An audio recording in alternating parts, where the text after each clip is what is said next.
Ang nakikita niyong puno na ito ay ang fishtail palm tree. Isa itong tropical na palm na native sa Southeast Asia at Pacific Islands. Ang characteristics nito ay siya ay unique at may malaisdang buntot na dahon. Nakikita niyo naman parang isda talaga yung leaves. At ito ay lumalaki ng hanggang 20 to 30 feet. Ang puno na ito ay may kagamitan. Una, ginagamit itong ornamental, lalo na kapag may kinakasal. Ginagamit itong dekorasyon. Number 2, shade provider, lilim.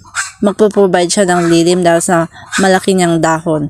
Number 3, wildlife habitat ng mga babuyog, ibon at paru-paro. Gustong-gusto ng mga ibon ito. Number 4, edible fruit. Nagpo-produce siya ng pula at purple na prutas. Pero toxic daw yung seeds niya eh. Tapos number 5, medical uses. Leaves and roots used in traditional medicine pero hindi pa namin nata-try. At huwag nyo pong i-try kasi mga experto lang nakakaalam niya. Gusto kong ipakita na mayroon kaming tanim na ganito. Kung saan-saan lang pala sila tumutubo. Kapag nalaglag yung bunga ay tutubo na agad yan sa paligid. Pero mabagal silang lumaki. Ang pinaka-importante talaga dito sa puno na ito ay yung dahon niya kasi ginagawa itong dekorasyon. Kung tinapos mo po ang video na ito ay maraming salamat. Huwag mo pong kalimutan na i-subscribe ang aking channel.